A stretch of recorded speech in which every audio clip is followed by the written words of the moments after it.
날씨도 더운데 경제 상황이 계속 안 좋아지는 것 같습니다. 그 중에서도 제가 누차 말씀드리지만 부채 문제가 매우 심각한데 정부의 특별한 관심과 대책이 필요한 때입니다. 민생 경제를 짓누르는 그야말로 부채 시한 폭탄이 점점 더 초침이 빨라집니다. 가계와 기업을 포함한 민간 부채가 이제 GDP의 224%, 무려 4,833조 원에 달한다고 합니다. 설상가상인데 정부의 가계대출 완화 정책 때문에 시중은행 가계대출 잔액이 3개월 연속 폭증한다고 합니다. 빚으로 살림을 이어나갈 수는 없습니다.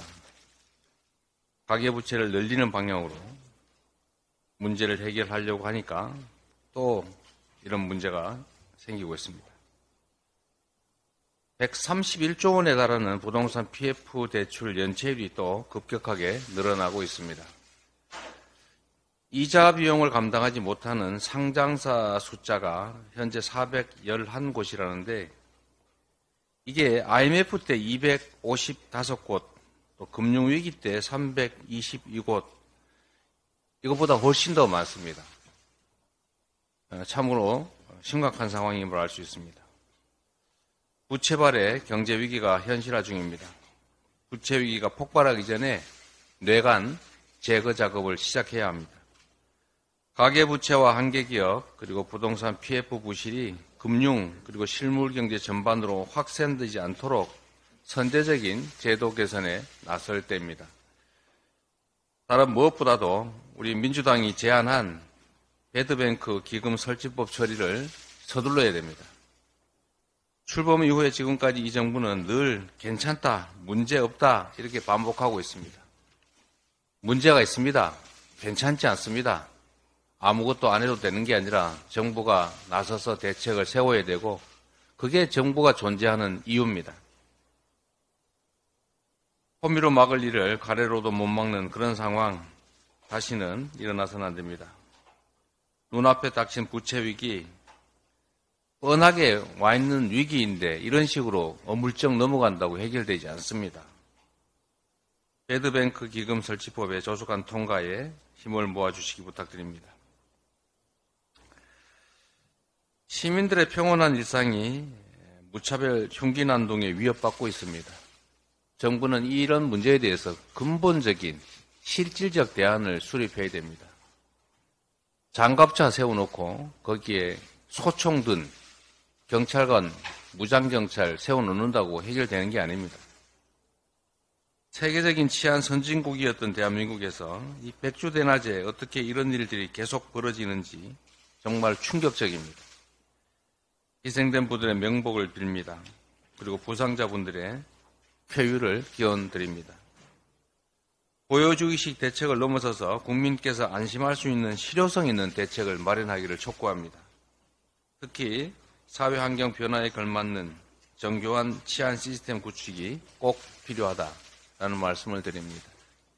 그리고 이런 일이 벌어지는 근본적 원인에 대해서도 깊은 성찰이 필요할 것입니다.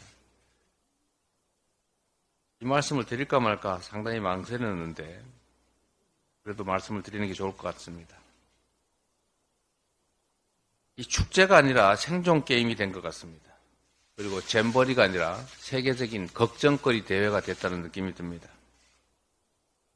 이미 폭염은 예상됐던 것이고 이 문제는 많은 분들이 지적했던 것입니다. 문제가 예상이 되면 대책을 세워야 하는데 실제 문제가 발생하니까 남 탓하고 있습니다. 각국 대표단의 조기 퇴행이 따르고 급기야 성범죄 의혹 생기고 있는데 사건 축소만 급급한 것 같습니다. 동계 하계올림픽 그리고 월드컵을 성공적으로 개최한 우리 대한민국이 어쩌다가 이렇게 후진적 모습으로 세계인들의 조롱거리가 되고 말았는지 참으로 한탄스럽습니다. 국격이 더 이상 추락되지 않도록 정부가 총력 대응해야 합니다. 대회 운영을 책임질 수 있는 컨트롤 타워를 조속하게 실질적으로 구성하고 남은 일주일이라도 잼버리 대회를 잘 진행하기를 바랍니다. 무엇보다도 잼버리 대원들의 건강과 안전이 최우선입니다. 가용한 모든 정부 자원을 총동원하시길 바랍니다. 잼버리 대회는 박근혜 정부를 비롯해서 역대 정부가 추진했던 국제 행사입니다. 남 탓한다고, 전임 정부 탓한다고 해결되지 않습니다. 그리고 남 탓이 우리나라에는 혹시 통할지 모르지만 세계에서는 통하지 않는다는 사실을 기억하시고 실질적인 실효적 대안을 신속하게 만들어서 집행하기를 다시 한번 촉구합니다. 이상입니다.